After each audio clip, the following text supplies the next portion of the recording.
इस अनोखे कहानी की शुरुआत वर्ल्ड वॉर 2 के खत्म होने के मंजर से दिखाई जाती है। चारों तरफ इतनी ज्यादा अफरा तफरी मच गई थी कि लोगों को रहना मुश्किल हो जा रहा था। लेकिन इसी दौरान हमें एक बहुत ही बड़ी सिटी दिखाई जाती है जहां पर अलग ही गवर्नमेंट चलती थी। यानी कि इस सिटी पर बाकी देशों की तरह वर्ल्ड वॉर 2 का कोई इफेक्ट ही नहीं हुआ था, क्योंकि सिटी के अंदर खुद की गवर्नमेंट और अपनी खुद की एक दुनिया ही बनाई गई होती है जो शायद बाकी देशों से पूरी तरीके से अलग है। सिटी के गवर्नमेंट वालों को पता था कि इंसानों के अंदर जो इमोशन होते हैं, जो भावनाएं होती हैं, उसी के वजह से उनमें लड़ाइयां होती थीं और आगे चलकर वर्ल्ड वॉर 3 ना हो, इसीलिए सरकार ने इन सारी चीजों पर बैन लगा दिया था। शहर में रहने वाले सारे रहिवासियों को डेली प्रोमिजियम नाम की एक दवाई दी जाती थी जिससे कि उनकी इमोशन पूरी तरीके से खत्म हो जाते। इमोशन नहीं रहेंगे तो इंसान एक दूसरे से झगड़ा भी नहीं करेंगे। साथ ही साथ गवर्नमेंट ने एंटरटेनमेंट के लिए पिक्चर्स देखना और पेंटिंग्स बनाना भी मना करके रखा था। जो भी शहर के अंदर मौजूद सरकार द्वारा बनाए गए रूल्स को तोड़ता था उन्हें अपराधी घोषित करके जान से मार दिया जाता था।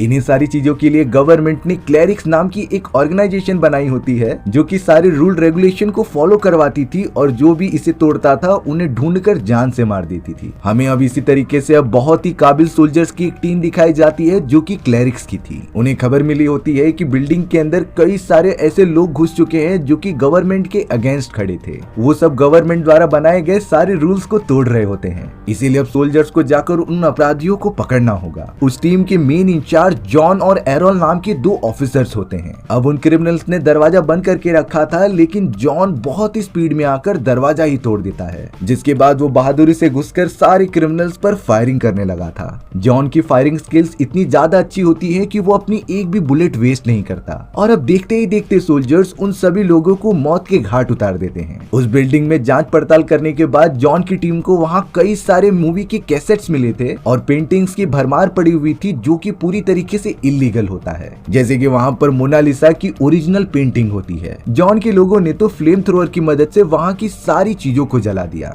इसी तरीके से वो सब गवर्नमेंट द्वारा बनाए गए रूल्स को फॉलो करवाते और जो भी इसे फॉलो नहीं करता उन्हें दंड देते। अब वहां से निकलते समय जॉन ने एरोल के हाथ में एक बुक देखी जो कि शायद उसने उसी बिल्डिंग से ली होती है। जॉन एरोल से पूछने लगा कि आखिर इस बुक का तुम क्या करोगे। तब जाकर एरोल जवाब देता है कि मुझे ये किताब हेडक्वार्टर में जाकर जमा करनी है सबूत के तौर पर। जॉन ने भी एरोल की इस बात को इग्नोर कर दिया। अब हमें यहाँ शहर के अंदर फादर दिखाए जाते हैं जो सभी लोगों को डेली गाइड किया करते थे। सारे सिटीजन्स को क्या करना चाहिए और क्या नहीं, ये सारी चीजें फादर ही उन्हें बताते थे। फादर तो सभी को डेली प्रोमिजियम मेडिसिन लेने के लिए और भी ज्यादा प्रोत्साहित करते हैं, क्योंकि कुछ समय से हम इंसानों में इमोशंस ना होने की वजह से जरा भी झगड़े नहीं हुए हैं और यही रीजन था मेडिसिन को लेने का। ताज्जुब की बात ये थी कि शहर के किसी ने भी फादर को फिजिकली देखा नहीं था। वो सिर्फ और सिर्फ शहर में लगे हुए बड़ी बड़ी स्क्रीन से लोगों से बातें किया करते थे। अब जॉन यहाँ पर अपना सारा काम खत्म करके हेडक्वार्टर में चला गया था अपनी रिपोर्ट सबमिट करने के लिए।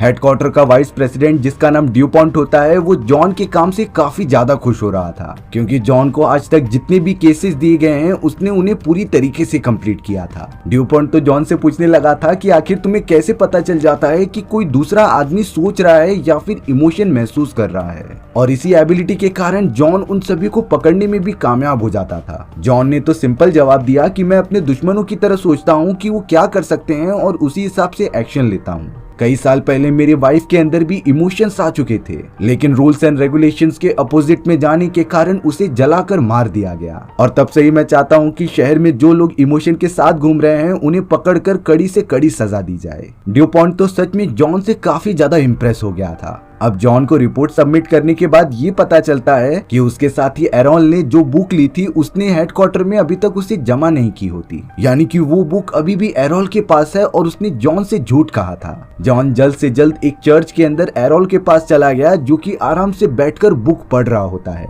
जॉन और एरोल दोनों को ही ये बात पता थी कि शहर के अंदर बुक पढ़ना गैर कानूनी है। एरोल तो अब आधी बुक पढ़ चुका था, जो जॉन को बताता है कि शायद ये सारी चीजें अवॉइड करा के हमारे साथ बहुत बड़ा धोखा किया जा रहा है। अगर हमारे अंदर इमोशंस और भावनाएं होंगी ही नहीं तो हम असली इंसान कैसे कहला सकते हैं। यानी कि अब बुक पढ़ने के बाद धीरे धीरे एरोल के अंदर भी इमोशंस जागने लगे हैं और ये सारी बातें जॉन कहीं ना कहीं महसूस कर लेता है। इसीलिए अब रूल्स के मुताबिक एरोल एक क्रिमिनल बन चुका था, जिसके लिए जॉन अगले ही मोमेंट में अपनी गन निकालता है और तुरंत ही एरोल के दिमाग पर शूट कर देता है, क्योंकि जॉन किसी भी हालत में रूल्स एंड रेगुलेशंस का पालन करना चाहता था। उसके अंदर तो अपनों के लिए जरा भी इमोशंस और भावनाएं मौजूद ही नहीं थे। अब जॉन अपने घर पर चला गया था, जहाँ पर उसका बेटा रॉबी मौजूद होता है। रॉबी के अंदर भी जरा इमोशन मौजूद ही नहीं थे। रॉबी अपने फादर से कहता है कि मेरा एक करीबी दोस्त रूल्स तोड़कर मूवीज देख रहा था, तो क्या मुझे उसकी कंप्लेन अपने हेडमास्टर से करनी चाहिए कि नहीं। जॉन अपने बेटे रॉबी को कहता है कि तुम्हारे दोस्त ने रूल्स को तोड़े हैं और तुम्हें जरूर उसकी कंप्लेन करनी चाहिए, जिससे कि तुम्हारे दोस्त को कड़ी से कड़ी सजा मिल सके।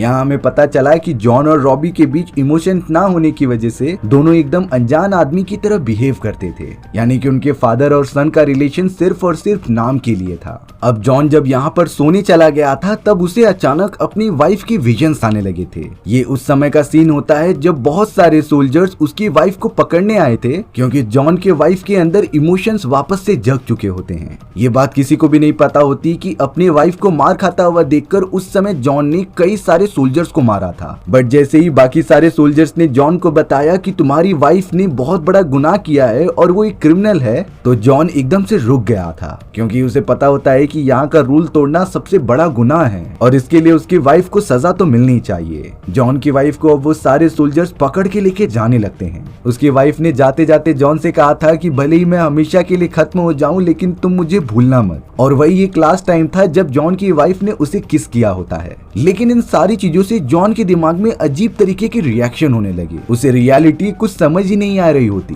जॉन के दोनों बच्चे भी इन सारे मंजर्स को काफी अच्छी तरीके से देख रहे थे। उस समय जॉन को एक सेकंड के लिए लगा था कि उसके अंदर भी कहीं न कहीं इमोशंस हैं अपने फैमिली के प्रति, लेकिन उसने वहीं पर इस बात को दबा दिया। अब अगले दिन जब जॉन सोकर उठता है, तब उसकी प्रोम्यूजियम नाम की वो दवा अचानक गिरकर टूट गई थी। ये वही दवा होती है जिससे कि जॉन के साथ साथ सभी रहीवासी उठने के बाद अपने बॉडी में इंजेक्ट करते थे। अब उस दवाई की बोतल टूटने के बाद जॉन का बेटा कह रहा था कि आपको ये दवाई पास ही वाले स्टोर से मिल जाएगी। इसीलिए जॉन तुरंत ही तैयार होकर हेडक्वार्टर की तरफ जाने लगता है दवाई लेने के लिए। लेकिन हाल ही में हुए टेररिस्ट एक्टिविटीज के कारण हेडक्वार्टर को थोड़ी दिनों के लिए बंद किया गया था, जिससे कि अब जॉन को वो दवाई नहीं मिल सकती। बट अगले ही मोमेंट में वहाँ जॉन का एक दूसरा साथी ब्रांड आ जाता है, जो उसे लेकर एक छापा मारने के लिए जा रहा था। जॉन भी अपनी दवाई की बात किसी को नहीं बताता और ब्रांड के साथ चले जाता है। वो दोनों सोल्जर्स के साथ मिलकर मैरी नाम की एक लड़की के यहाँ पर आए थे, जो एक अपराधी थी। मैरी उस टीम से बिलोंग करती है जो लोग गवर्नमेंट के खिलाफ खड़े होकर प्रोटेस्ट किया करते थे।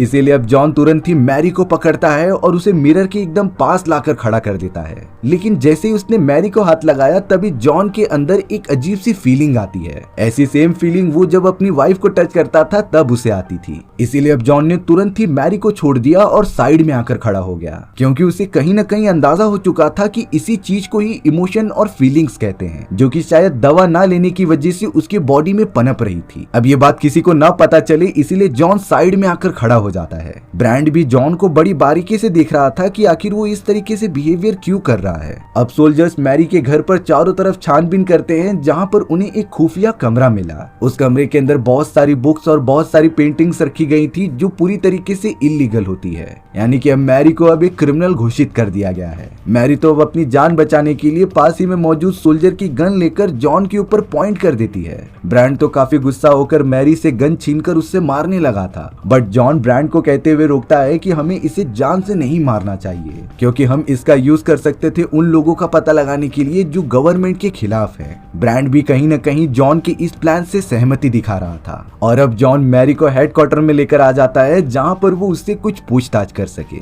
अब जॉन मैरी से उसके सभी साथियों के बारे में पूछ रहा था कि वो लोग उसे कहां पर मिलेंगे, लेकिन मैरी इन सारी चीजों का जवाब देने के बजाय जॉन से पूछती है कि आखिर तुम्हारे जीने का मकसद क्या है। जॉन ने कहा कि कड़ी मेहनत करके इस पूरे समाज को एक अच्छी जगह पर लाकर छोड़ना, लेकिन मैरी जॉन को बताती है कि तुम उस समाज की बात कर रहे हो जहां पर कोई भी इंसान है ही नहीं। सभी लोग तो पूरी तरीके से रोबोट्स बन चुके हैं, क्योंकि उनके अंदर इमोशंस और फीलिंग्स मौजूद ही नहीं। अब जॉन तो मैरी की कही गई बातों को बहुत ही ज्यादा सोचने लगा था, इसीलिए जब वो घर पर पहुंचता है तो सोने से पहले उसने वो दवाई बिल्कुल भी नहीं ली। सोते समय उसे अजीब तरीके के विजन्स आ रहे थे कि उसकी पूरी फैमिली मेंबर्स अपराधी होने के कारण सजा पा रहे थे और आग के अंदर जला दिए जा रहे थे। जॉन के तो इन सारी चीजों को देखकर काफी ज्यादा पसीने छूटने लगते हैं जो आज तक उसे कभी नहीं हुए थे। सोकर उठने के बाद जॉन को बहुत ही अजीब तरीके का लग रहा था और वो सारी चीजें महसूस कर पा रहा होता है। जॉन को इतना तो पता चल गया था कि दवाई ना लेने के कारण उसके अंदर शायद महसूस करने की क्षमता और इमोशंस आ रहे हैं। वो तुरंत ही भागा भागा उस मेडिसिन को अपने बॉडी में इंजेक्ट करने गया, बट पता नहीं क्यों वो ऐसा कर ही नहीं पाता।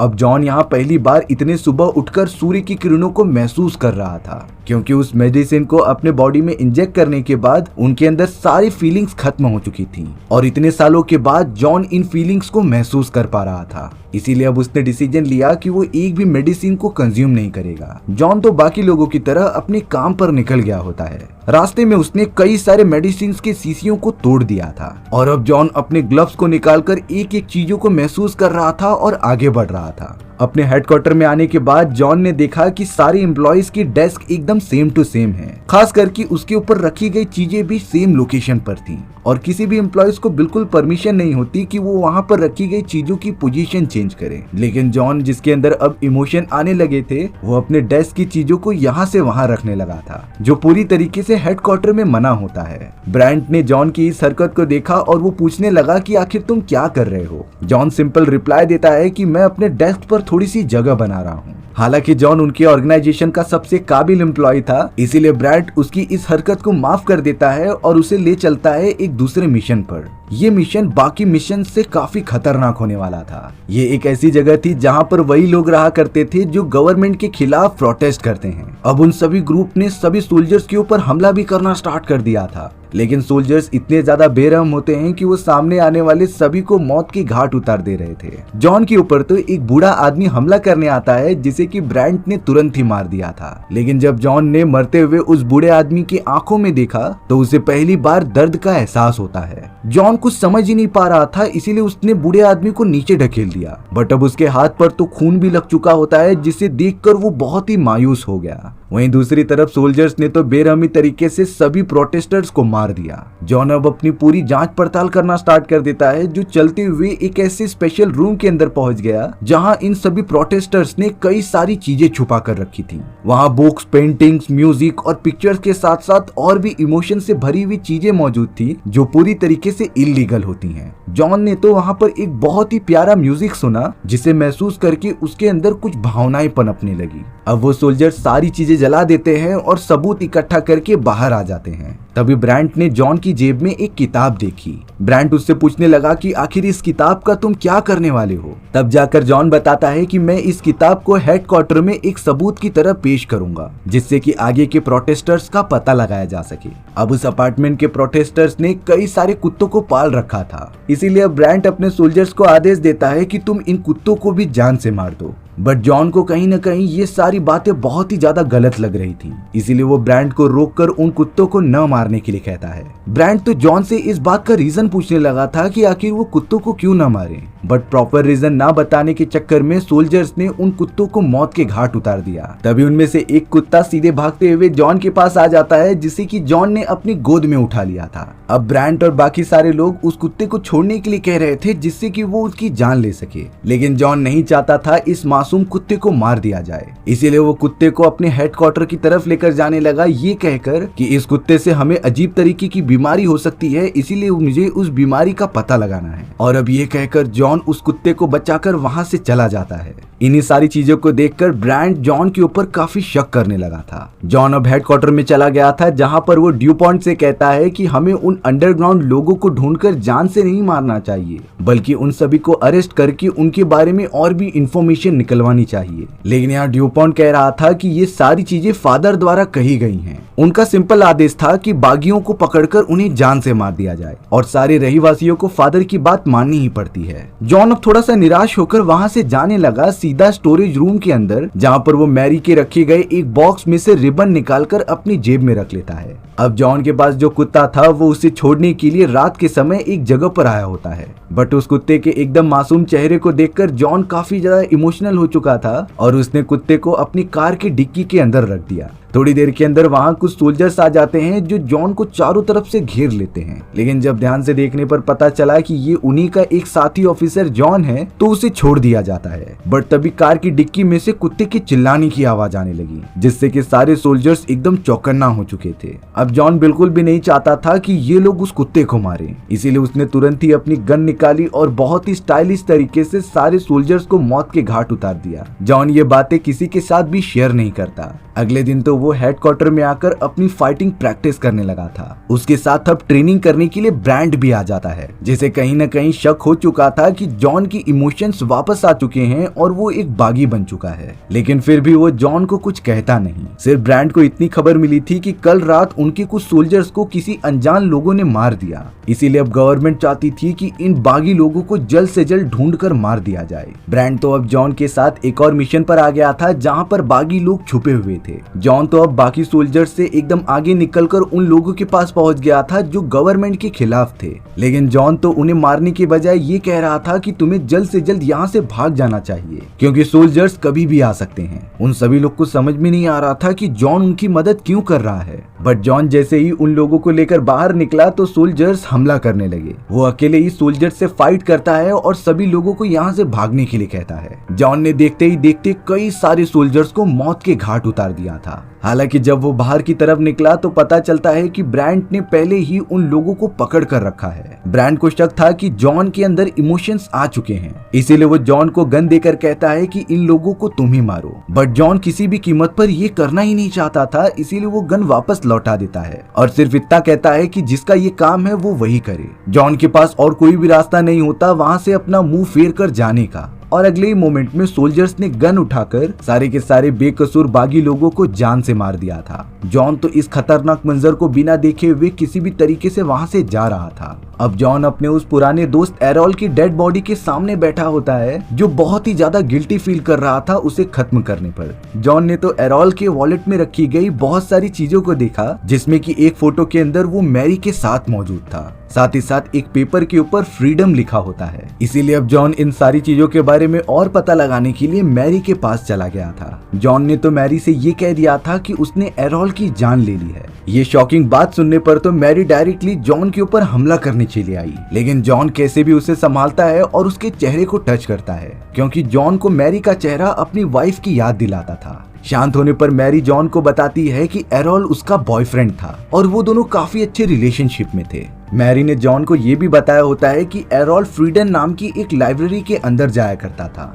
इसीलिए जॉन अगले ही दिन फ्रीडम लाइब्रेरी के अंदर चला जाता है, जहाँ पर वो लाइब्रेरियन को पकड़कर ये पूछ रहा था कि एरोल यहाँ पर आखिर क्या करने आता था। तब जाकर लाइब्रेरियन ने कहा कि एरोल जर्गिन नाम के एक आदमी से मिलने आता था। जॉन भी अब और भी ज्यादा इन्फॉर्मेशन इकट्ठा करने के लिए जर्गिन नाम के उस आदमी से मिलता है, जो उसे बता रहा था कि मैंने भी वो सारी मेडिसिन लेना बंद कर दिया है। इसीलिए अब जर्गिन जॉन के ऊपर भरोसा करके उसे अंडरग्राउंड जगह पर लेकर जाता है, जहाँ पर वो सारे लोग रहा करते थे जिनके अंदर इमोशंस और भावनाएं मौजूद हैं, यानी कि वो गवर्नमेंट से यहीं पर छुप के रह रहे थे। सबसे पहले जर्गिन के लोग जॉन का टेस्ट लेते हैं कि उसके अंदर इमोशन मौजूद है कि नहीं, और थोड़ी देर में जॉन ने वो टेस्ट पास भी कर लिया था। जॉन को भी एहसास हो चुका था कि गवर्नमेंट गलत कर रही है और हम सभी को पूरी फ्रीडम मिलनी चाहिए यहाँ पर रहने के लिए। जॉन ने कहा कि वो सारे लोग कल मैरी को जान से मार देंगे, इसीलिए अब जर्गिन कहता है कि अगर हमें ये सारी चीजों को रोकना है तो फादर को सबसे पहले मारना पड़ेगा। अब जॉन जब ये सारी इन्फॉर्मेशन लेकर वापस आ रहा था, तब कई सारे सोल्जर्स उसे पकड़कर हेडक्वार्टर लेकर आ जाते हैं। ड्यूपॉन्ट तो वहाँ जॉन से पूछ रहा था कि मुझे एक सोल्जर से पता चला है कि तुमने मेडिसिन लेना बंद कर दिया है और तुम उन अंडरग्राउंड बागी लोगों से भी मिल रहे हो। लेकिन जॉन ने अपनी सफाई देते हुए कहा कि मैं जानबूझकर उनका पता लगा रहा हूँ जिससे कि उन्हें पकड़ सकूं।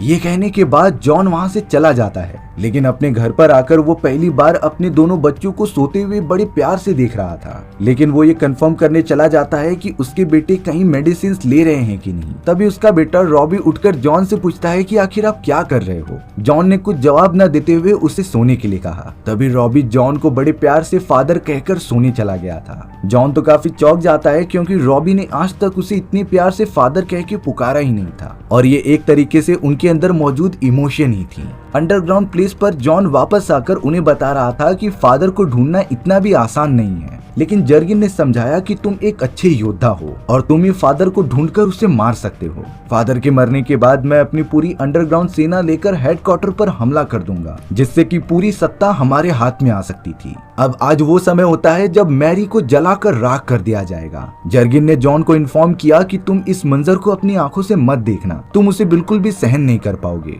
लेकिन जॉन ये बात को न मानते हुए हेडक्वार्टर में चला जाता है। उसे तो कुछ समझ में नहीं आ रहा था कि वो मैरी को बचाने के लिए क्या करे, क्योंकि कई साल पहले इसी तरीके से ही उसकी वाइफ को भी आंखों के सामने जलाकर मार दिया गया था। अब जॉन बिल्कुल सब्र नहीं करता और डायरेक्टली हेडक्वार्टर में जाता है मैरी को बचाने के लिए, लेकिन तब तक काफी ज्यादा देर हो चुकी थी। मैरी को चेम्बर के अंदर डालकर पूरा जला दिया जाता है। इस खौफनाक मंजर को देखकर तो जॉन कूट कर रोने लगा था, जैसे लग रहा होता है कि वो कई सालों बाद रो रहा है। और अब ब्रांट उसके सामने आ गया था, जिससे कि अपने डाउट पर कंफर्मेशन मिल जाती है कि जॉन के अंदर अब इमोशंस आ चुकी हैं। वो तो अपने सोल्जर्स की मदद से जॉन को काफी मारता हुआ हेडक्वार्टर में ड्यूपॉन्ट के सामने लेकर आ जाता है। ब्रांट ड्यूपॉन्ट को बता रहा था कि जॉन मैरी के साथ मिला हुआ है और उसी ने ही हमारे सोल्जर्स को मारा था, लेकिन जॉन अपनी सफाई में खड़े होकर कहता है कि गद्दार मैं नहीं बल्कि ब्रांट है, क्योंकि उन सभी सोल्जर्स को जिसने भी मारा था उसकी गन और कोई नहीं बल्कि ब्रांट की होती है। जांच पड़ताल करने पर पता चला कि वो सारी गोलियां तो ब्रांट की ही हैं।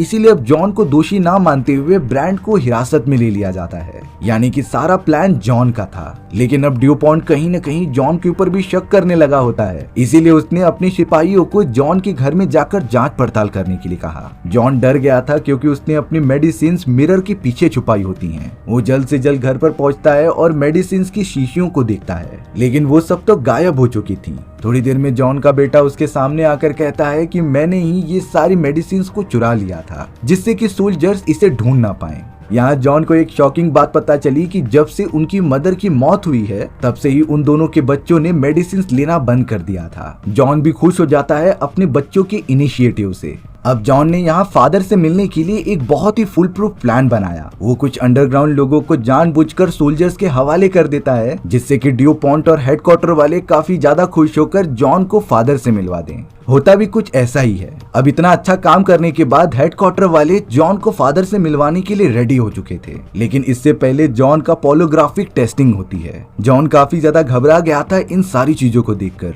तभी उस जगह पे ब्रांड भी आ जाता है। अगले मोमेंट में तो स्क्रीन पर फादर का चेहरा दिखाया जा रहा था, जो एक डार्क सीक्रेट रिवील करता है। उसने बताया कि ब्रांड की गिरफ्तारी तो हमारा एक प्लान था और उन्होंने सिर्फ और सिर्फ जॉन का यूज किया अपने मकसद के लिए। ड्यूपॉन्ट जानता था कि जॉन ने मेडिसिन लेना बंद कर दिया है और उसके अंदर अब इमोशंस आ चुके हैं, लेकिन फादर के अकॉर्डिंग उन अंडरग्राउंड लोगों को ढूंढने के लिए उन्हीं की ही तरह एक आदमी चाहिए, जिसके लिए उन्होंने जॉन को चुना। और अब जॉन की वजह से उन्हें अंडरग्राउंड लोगों के बारे में सब कुछ पता चल चुका है, जिसे वो कुछ ही टाइम के अंदर अंदर खत्म कर देंगे। यहाँ पर अब एक और चीज पता चलती है कि फादर तो कई सालों पहले मारे जा चुके थे। फादर की असली आवाज के पीछे और कोई नहीं बल्कि ड्यूपॉन्ट होता है, जिसने कि अब उनकी जगह ले ली थी और उन्हीं की रिकॉर्डिंग की वजह से सारे लोगों को गाइड करता था। जॉन तो अब पूरी तरीके से टूट चुका था, जिससे कि काफी गुस्सा आ रहा होता है। उसने जल्द से जल्द अपनी गन निकाली और वहाँ पर मौजूद सारे सोल्जर्स को मारना स्टार्ट कर दिया। इतना गुस्सा तो जॉन पहले कभी नहीं हुआ था। उसके अंदर रहम नाम की चीज तो मानो खत्म सी हो चुकी हो। देखते ही देखते जॉन ने वहाँ पर मौजूद सारे सोल्जर्स को अपनी गन की मदद से खत्म कर दिया होता है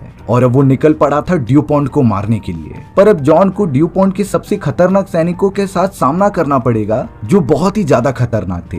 लेकिन जॉन अपनी तलवार निकालकर उन सभी को भी ढेर करने लग जाता है, क्योंकि उसे पता था कि जब तक फादर की सत्ता को गिराया नहीं जाएगा तब तक वो फ्रीडम से नहीं रह सकते। उन सैनिकों को भी जॉन ने काफी अच्छी तरीके से टक्कर दी और खत्म कर दिया। पर अब ब्रांड बड़े स्टाइल में तलवार लेकर जॉन के सामने आ गया था उससे लड़ाई करने के लिए, बट जॉन ने एक ही वार में ब्रांड का सर काट के अलग कर दिया। और अब बारी थी ड्यूपॉन्ट की। हालांकि ड्यूपॉन्ट भी जॉन पर हमला करता है, लेकिन वो जॉन से कहने लगा कि प्लीज तुम मुझे मत मारो, मैं भी तुम्हारी तरह इमोशंस को महसूस कर सकता हूँ और अगर हम दोनों मिल जाएं तो इस पूरी सत्ता पर अकेले राज किया जा सकता है। बट जॉन उसकी एक बात नहीं सुनता और अपनी गन की मदद से तुरंत ही उसे जान से मार देता है। अब जॉन हेडक्वार्टर की वो सारी चीजें डिस्ट्रॉय करते जा रहा था जिससे कि शहर की सत्ता को कंट्रोल किया जाता है। वो सारे अंडरग्राउंड लोग भी अब आजाद हो चुके थे जो चारों तरफ तबाही मचा रहे होते हैं, और ये तबाही जरूरी थी एक अच्छा स्टार्ट करने के लिए। देखते ही देखते फादर की बनाई गई वो पूरी सत्ता ढह जाती है। सभी लोग जिनके अंदर इमोशंस और फीलिंग्स मौजूद थे